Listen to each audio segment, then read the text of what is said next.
Haleluya, selamat bertemu lagi di program Renungan 79. Biarlah melalui firman Tuhan yang kita baca, kita pelajari dan kita renungkan, biar kita boleh menjadi serupa dengan Kristus dan boleh bangkit dalam setiap apapun yang terjadi dalam kehidupan kita, dan biarlah kita boleh berdampak bagi siapapun yang kita temui. Puji nama Tuhan. Hari ini kita kembali mau merenungkan firman Tuhan di dalam Kisah Para Rasul 22 ayat yang pertama sampai yang ke-22.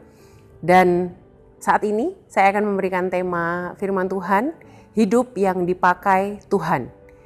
Di dalam Kisah Para Rasul pasal yang ke-22 ini, Paulus menyampaikan kesaksian pribadinya, yaitu perjalanannya dari seorang yang menganiaya pengikut Kristus menjadi Rasul Kristus.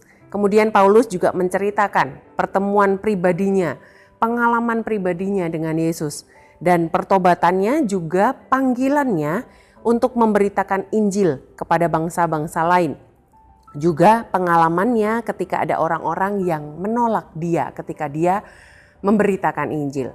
Di dalam ayat yang pertama sampai yang kelima, saya bacakan. Paulus berbicara kepada orang Yahudi. Hai saudara-saudara dan bapak-bapak, dengarkanlah apa yang hendak kukatakan kepadamu sebagai pembelaan diri. Ketika orang banyak itu mendengar, ia berbicara dalam bahasa Ibrani, maka tenanglah mereka. Ia berkata, aku adalah orang Yahudi, lahir di Tarsus di tanah Kilikia, tetapi dibesarkan di kota ini. Dididik dengan teliti di bawah pimpinan Gamaliel dengan hukum nenek moyang kita, sehingga aku menjadi seorang yang giat bekerja bagi Allah sama seperti kamu semua pada waktu ini. Dan aku telah menganiaya pengikut-pengikut jalan Tuhan sampai mereka mati. Laki-laki dan perempuan kutangkap dan kuserahkan ke dalam penjara. Tentang hal itu baik imam besar maupun majelis tua-tua dapat memberi kesaksian.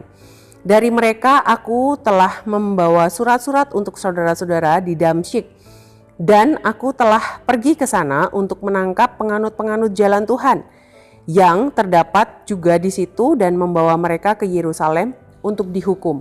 Nah, di ayat 1 sampai yang kelima ini, di mana Paulus menyapa orang-orang yang ada di situ dengan bahasa Ibrani. Kemudian Paulus menyampaikan latar belakangnya sebagai orang Farisi yang fanatik. Paulus juga menceritakan masa lalunya. Kemudian di ayat yang ke-6 sampai yang ke-11. Tetapi dalam perjalananku ketika aku sudah dekat Damsyik, yaitu waktu tengah hari, tiba-tiba memancarlah cahaya yang menyilaukan dari langit, mengelilingi aku. Maka rebahlah aku ke tanah dan aku mendengar suatu suara yang berkata kepadaku, Saulus, Saulus, mengapakah engkau menganiaya aku? Jawabku, siapakah engkau Tuhan? Katanya, akulah Yesus, orang Nazaret yang kau aniaya itu.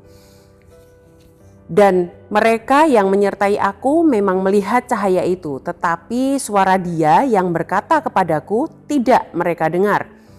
Maka kataku, Tuhan, apakah yang harus kuperbuat?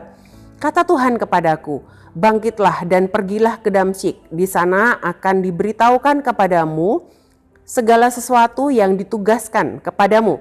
Dan karena aku tidak dapat melihat orang karena cahaya yang menyilaukan mata itu, maka kawan-kawan seperjalananku memegang tanganku dan menuntun aku ke Damsyik. Nah, di sini jelas bahwa Paulus mengalami Tuhan Yesus secara pribadi. Dan suara Tuhan pun selain Paulus nggak ada yang bisa mendengarkan. Dan kemudian di ayat yang ke-12 sampai ke-16.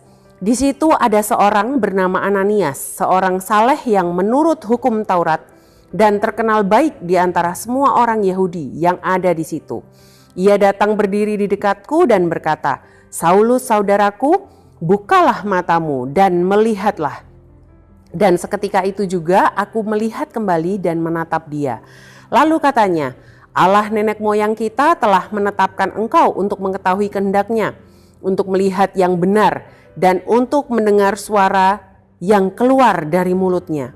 Sebab engkau harus menjadi saksinya terhadap semua orang tentang apa yang kau lihat dan kau dengar. Dan sekarang, mengapa engkau masih ragu-ragu? Bangunlah, berilah dirimu dibaptis dari dosa-dosamu, disucikan sambil berseru kepada nama Tuhan. Nah, di sini Paulus bertemu seseorang bernama Ananias dan dia adalah seseorang yang diutus Tuhan untuk menolong Paulus. Kemudian Paulus juga di bagian ini dia menerima apa yang menjadi tugasnya, apa yang menjadi misi pelayanannya bagi semua orang. Kemudian yang berikutnya ayat 17 sampai yang ke-22. Sesudah aku kembali ke Yerusalem dan ketika aku sedang berdoa di dalam bait Allah, rohku diliputi oleh kuasa ilahi. Aku melihat Dia yang berkata kepadaku, lekaslah, segeralah tinggalkan Yerusalem, sebab mereka tidak akan menerima kesaksianmu tentang aku. Jawabku, Tuhan, mereka tahu bahwa akulah yang pergi dari rumah ibadat yang satu ke rumah ibadat yang lain dan memasukkan mereka yang percaya kepadamu ke dalam penjara dan menyesah mereka. Dan ketika darah Stefanus saksimu itu ditumpahkan, aku ada di situ dan menyetujui perbuatan itu, dan aku menjaga pakaian mereka dan membunuhnya. Tetapi kata Tuhan kepadaku, pergilah, sebab aku akan mengutus engkau jauh dari sini kepada bangsa-bangsa lain.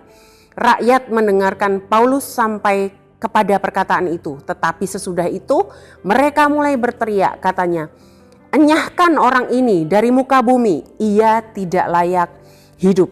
Di bagian yang terakhir ini ada perintah dan peringatan dari Tuhan untuk Paulus. Ditugaskan untuk meninggalkan Yerusalem karena akan ada penolakan dari orang-orang Yahudi kepada Paulus. Nah, yang kita bisa pelajari dari bagian perikop cerita ini adalah yang pertama, kita mau melihat bahwa Paulus itu dengan rendah hati bercerita tentang masa lalunya. Namun dia tidak terpuruk, tetapi dia mau terus bangkit, bertobat, dan dia mau memberitakan Injil untuk menjadi dampak bagi semua orang yang bertemu dengan dia. Kemudian yang kedua kita mau belajar dari Paulus adalah dia mau membuka hati untuk kelawatan Tuhan. Pengalaman pribadi bersama Tuhan, dia mengalami sendiri. Dan kemudian Paulus juga bersedia taat, patuh untuk panggilan Tuhan. Kemanapun Tuhan utus dia pergi, dia taat dan melakukan. Kemudian satu lagi yang kita pelajari dari Paulus adalah percaya bahwa rencana Tuhan sempurna dalam kehidupannya. Kemudian yang bagian yang kedua, kita mau belajar dari orang-orang Yahudi. Bagaimana orang-orang Yahudi ini menolak Injil. Menolak Injil karena prasangka dan tidak mau membuka hati untuk Injil. Jadi orang-orang Yahudi ini melihat siapa yang memberitakan Injil. Seringkali mungkin kita juga melihat kita tahu masa lalu orang yang memberitakan Injil dan mungkin kita berpikir, wah itu kan orang itu kan dulunya kayak gitu. Tapi biarlah kita mau fokus kepada firman Tuhan yang mengubahkan setiap kita biar kita boleh berdampak bagi setiap orang. Kemudian yang berikutnya, kita mau melihat bahwa Tuhan yang pertama tidak pernah memandang masa lalu seseorang. Ketika Tuhan ingin memakai orang tersebut, Tuhan akan bisa melakukan segala cara untuk memakai orang tersebut. Di dalam Kisah Para Rasul yang ke-9 ayat yang ke-15. Tetapi firman Tuhan kepadanya, pergilah sebab orang ini adalah alat pilihan bagiku untuk memberitakan namaku kepada bangsa-bangsa lain serta raja-raja orang Israel. Bagaimanapun kita, bagaimanapun masa lalu kita, ketika Tuhan mau memilih kita sebagai alatnya, itu akan terlaksana karena tidak ada rancangan Tuhan yang gagal. Tuhan sanggup mengubah siapapun, asalkan kita mau yakin dan percaya tentang rencana Tuhan dan kita mau membuka hati untuk setiap lawatan Tuhan yang Tuhan mau kerjakan dalam kehidupan kita. Kemudian yang berikutnya, kita percaya bahwa rencana Tuhan selalu sempurna. Di dalam Yeremia 29 ayat yang ke-11. Sebab aku ini mengetahui rancangan-rancangan apa yang ada padaku mengenai kamu, Demikianlah firman Tuhan, yaitu rancangan damai sejahtera dan bukan rancangan kecelakaan, untuk memberikan kepadamu hari depan yang penuh harapan. Menjadi kesimpulan kita, yang pertama, biarlah kita mau belajar untuk merendahkan hati dan boleh mengakui setiap kesalahan yang kita lakukan. Dan bukan kita untuk terpuruk, tetapi kita mau bangkit, kita mau bertobat, kita mau melakukan apa yang menjadi kehendak Tuhan. Kemudian yang kedua, kita mau belajar untuk mengalami Tuhan secara pribadi. Dan itu kita boleh lakukan terus-menerus setiap hari. Biar apapun yang terjadi dalam kehidupan kita itu sebagai pengalaman kita bersama Tuhan. Pertolongan Tuhan pasti terjadi dalam kehidupan kita. Kemudian yang ketiga, kita mau membuka hati dan membuka diri kita untuk mau taat melayani Tuhan. Karena ketika Tuhan sudah memilih kita, biarlah kita boleh memuliakan namanya melalui setiap apapun yang kita lakukan dalam kehidupan kita. Kemudian kita yang terakhir, kita mau percaya apapun yang terjadi dalam kehidupan kita itu adalah semua dalam rencana Tuhan, dalam rancangan Tuhan yang sempurna bagi kehidupan kita. Jadi ketika kita mengalami sesuatu yang tidak enak mungkin bagi kita, yakinlah bahwa kita diizinkan mengalami hal-hal tersebut untuk memberkati diri kita sendiri, untuk bertumbuh. Tetapi tidak sampai di situ, kita disiapkan untuk memberkati orang lain. Pengalaman hidup kita itu bisa saja menjadi berkat bagi orang lain, menjadi kekuatan bagi orang lain. Puji nama Tuhan. Ini yang menjadi renungan kita saat ini. Terima kasih telah mengikuti Renungan 79, kiranya dapat menjadi berkat bagi kita semua.